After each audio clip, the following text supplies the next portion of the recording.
June 2004. A lone park ranger in a remote part of Grand Canyon National Park awakens to eerie sounds.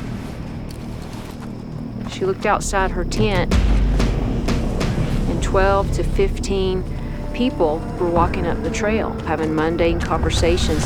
Women with skirts down to the knees, men in suits and ties. They seemed to be dressed in 1950s clothes. She grabbed her coat with one hand and her pistol with the other.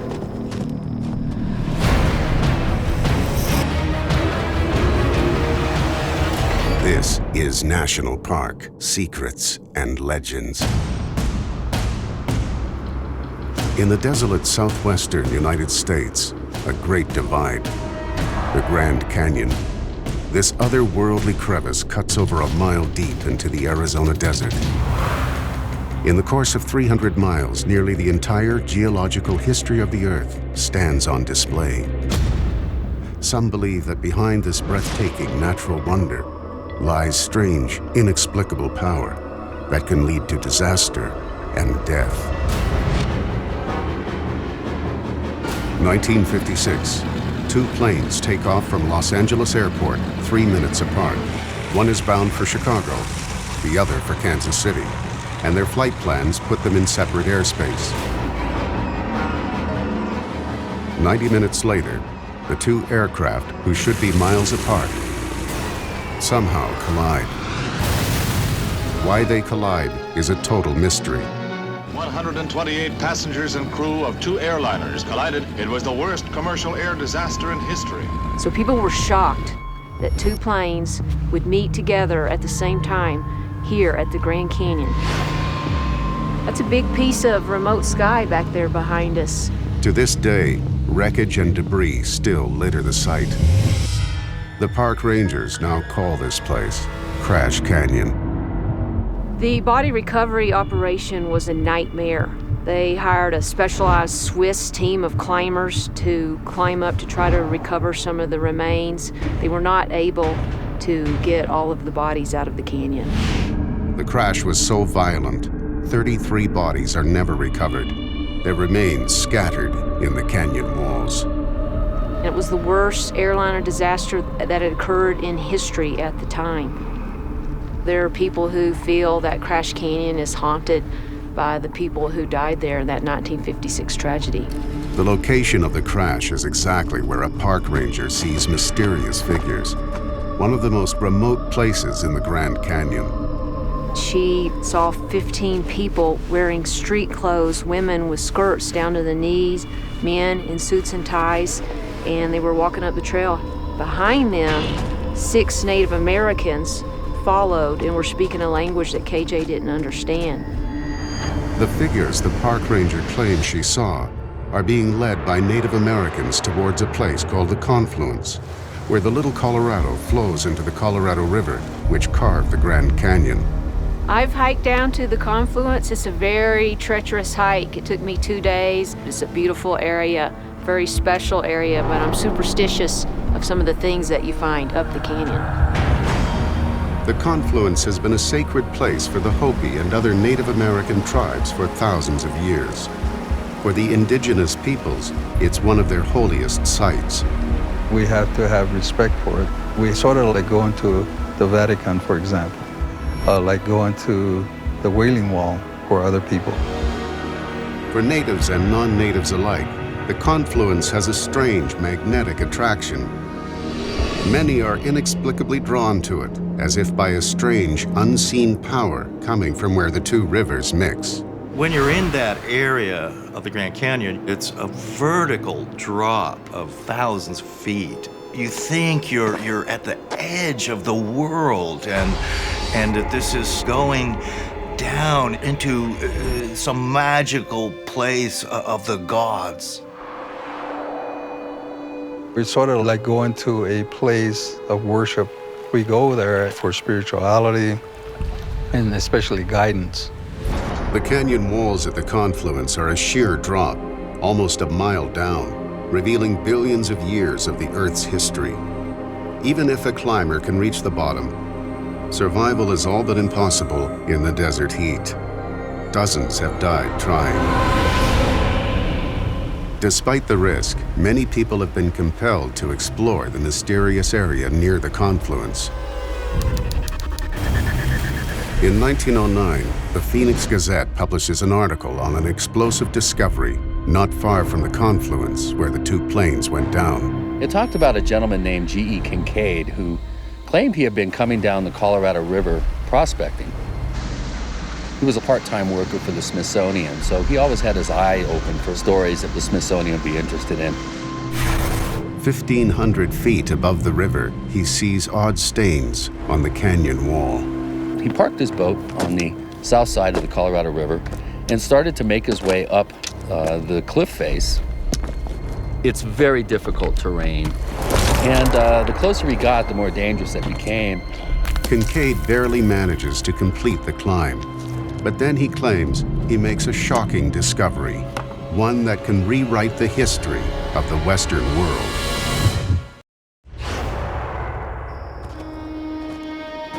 A park ranger's report of ghosts has ominous ties to a deadly plane collision in the Grand Canyon. The planes crashed at a mysterious place called the Confluence, where half a century earlier, a daring explorer named G.E. Kincade climbs 1,500 treacherous feet to explore strange stains on a canyon wall. What he discovers there takes his breath away. A strange cavern that doesn't appear to be a natural structure. Inside, Kincade notices chisel marks on the wall, confirming that the cave must be man-made. The first thing he saw was a long passageway that obviously was manufactured. There are tons of natural caves in Grand Canyon, but this was not one of them, according to Kincade. As Kincade ventures further inside, he is shocked by what he sees. He comes across many more passageways that seem to be heading in all directions. This is a plan of the cavern reconstructed from Kincade's account. At the end of the tunnel is a huge hub with other tunnels spiraling out from it. Essentially what he found was what could be the back door for a large underground city complex that he described as being immense, that could have held, in his estimation, up to 50,000 people. At the end of a long corridor hundreds of feet inside, Kincade is amazed when he finds a room full of priceless objects. In this cave, he found copper swords, cups, warriors' weapons. In one room, he found a statue of a Buddha, there in the Grand Canyon. Kincade not only finds objects that appear to be from the Orient, he also discovers artifacts that seem to be ancient Egyptian. Could Egyptians have reached North America a distance of 10,000 miles, 3,000 years before Columbus? Further in, Kincade discovers some mysterious markings that may provide a clue. Another pretty interesting to me feature that they discovered in there was a writing system. On closer inspection, Kincade determines that the symbols appear to be hieroglyphics. Radical as it seems, some historians think it's possible that Egyptians may have sailed across the Atlantic. Egyptians might have reached Arizona by coming across the Atlantic, going up the Rio Grande River into southern Arizona, and then moving up north that way. This theory is not impossible. In 1970, Norwegian explorer Thor Heyerdahl builds an exact replica of an Egyptian boat from papyrus. He sails it across the Atlantic using Egyptian technology. And there is also another surprising link between Egypt and North America. There are a number of words that both sound the same and have the same meanings in the Hopi language and the Egyptian language. For instance, the Hopi word sohu means star, and the ancient Egyptian word sahu means the stars of Orion. The Hopi word tuat means mystical vision or illusion, and the ancient Egyptian word tuat or duat refers to the underworld where you go after you die. The question is, what happened to the artifacts Kincade claims he discovered? According to the Gazette, the Smithsonian Institution sent out an archaeologist whose name was Jordan. And Jordan and Kincade then began exploring these caves. There are stories and rumors that an expedition was mounted after the discovery, and in one version, 109 truckloads of artifacts were actually removed with very great difficulty from the cavern system. According to reports, the contents of the cave are sent to Washington, but they mysteriously vanish from the historical record. To this day, the Smithsonian denies they have objects from a Grand Canyon cave. Essentially, this is the last we ever heard of the cave in the Grand Canyon.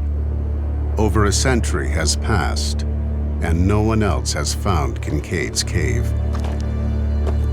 Kincade actually reached the cave from the Colorado River himself, climbing up.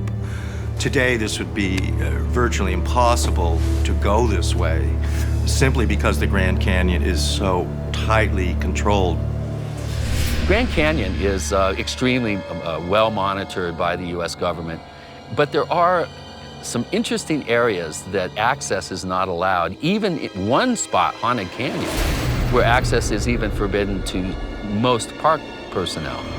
Are these restrictions coincidence or evidence of a cover-up in place for over a century? If the Kincade Cave is a secret too great for public knowledge, there's another cavern that's even more shocking. Grand Canyon National Park is almost 2,000 square miles of wild beauty. Accusations of a government cover-up of a major archaeological find there suggest this natural wonder may also be supernatural. And the story of another young explorer named Hank Crastman provides even more evidence. Hank was a student at Northern Arizona University at that time, 1961. Apparently he had spent time with the Hopi Indians, quite a background with Indian folklore, and he had been given a name of someone that wanted to meet him by a Hopi elder of some kind, and the name was given Kopavi. Kopavi is Hopi and also a student at the university. He tells Crastman that he has been given permission from his elders to take him into a sacred area of the Grand Canyon. The reason why is a mystery. Kopavi and Hank started out, and Hank had no idea what Kopavi had in store for him. Kopavi said, "It's not permitted for you to see where we're going without the blindfold." As they were going up this trail, very steep, he was really quite terrified. It said it was like an eternity.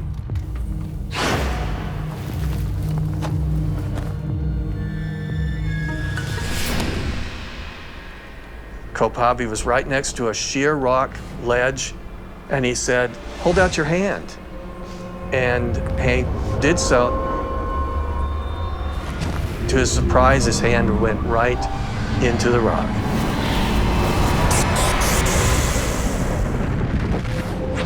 Kopavi and Hank found themselves in a chamber, and there were doors all around the periphery of the room with different kinds of symbols on them that he couldn't recognize.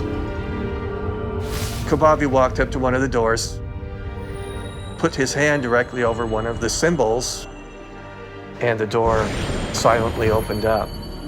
As they entered the next chamber, it was what Kopavi said was a purification area. Any kind of debris or pollution from the upper world was removed, including their mental state. Crastman believes Kopavi has led him to a portal to another dimension, hidden in the depths of the Grand Canyon. He describes a technologically advanced city with flying machines and transparent floating bubbles carrying people through the air. When Crastman returns to the outer world with Kopavi, he vows he will revisit this magnificent portal again. As Hank said, he says, and that's really the end of the story. He said, I never saw him again. Over the years, Crastman returns several times alone, hoping to find the cave again, but fails. He dies in 2010, to his last day dreaming to see the hidden city one final time. Is there a link between Craftsman's futuristic hidden city and the previous discovery of Egyptian artifacts also hidden in the Grand Canyon? Some claim that the answer may lie in the geology of the canyon itself. One of the unique aspects of the Grand Canyon is called metamorphic rock. James Tipton is an engineer and geologist. As rock gets deeper and deeper into the earth, the heat, the pressure, the weight transforms it molecularly. Metamorphic rock is a rock that is so compressed, so refined that its very molecular structure changes and it exudes an electromagnetic field. Some researchers believe that the confluence, where the Grand Canyon's two rivers meet, is a powerful geological area. You are in a much deeper section of the canyon where you have a very strong electromagnetic energy. All of these frequential cocktails blend together to form the perfect storm. That perfect storm may have been the cause of two commercial planes colliding over the canyon in 1956. There are gravitational anomalies. There are magnetic anomalies that could easily have affected the instrumentation of the airplanes. What could have led to the spirit seen by a park ranger half a century later? When you have a high quartz content, it becomes like a film. And when there are powerful events in history, the matrix of that rock would be such that the emotional trauma these people felt when they passed over and went into a different dimension could have easily been recorded. For the Grand Canyon's native peoples, these strange phenomena are part of the canyon's ancient spiritual power and its greatest secret. There are unknown energies, unknown forces that have been there since the beginning of time.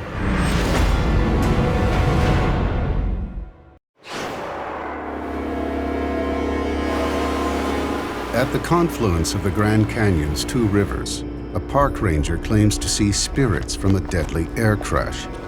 An explorer finds a cave full of artifacts from the other side of the world. And a young student says he discovers a portal to a futuristic metropolis. There are unknown energies, unknown forces that have been there since the beginning of time. For the Pueblo people who have lived here for more than 3,000 years, the confluence is also a sacred site with a rock formation they consider to be their birthplace. They call it the Sipapu. The Sipapu is actually a limestone dome built up by layers and layers of mineral water. And this is the place where the Hopi and the Zuni and the rest of the Pueblo people came up out of the earth. Before we even go to the canyon, we have to go through some type of a preparation. Whether it's a fasting, whether it's a ritual, it's like returning to a place where we meet our spirit people, and we have to have respect for it. Most all park rangers and Grand Canyon locals are superstitious of the Sipapu. And I've known people who have gone there that have been struck by lightning. They've got violently ill. Helicopter pilots also are suspicious of it. They won't look down at it when they fly over. Ancient legends say that the Sipapu is also a gateway to another world, a world inhabited by another race. The Pueblo people have this idea of ant people. They're half human, half insect. They have spindly legs.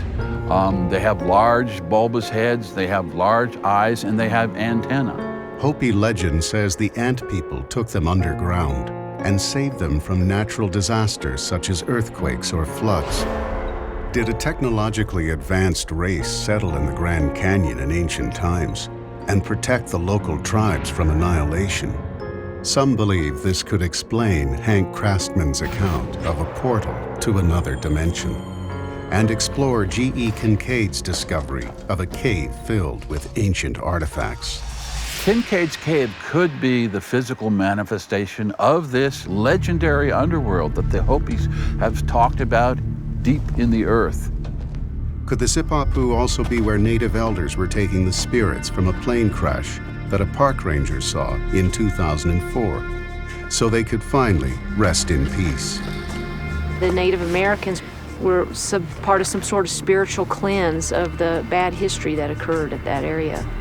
The mysterious legend of the Ant People may be the greatest of the Grand Canyon's many astounding secrets, a legend of alien saviors perceived as gods. I think that there is truth there. I think that there is some sort of history there that they are remembering. I think that these caverns absolutely exist. Are they visible to everyone? Probably not. There are secrets in the Grand Canyon about the Grand Canyon that a lot of people have not really disclosed.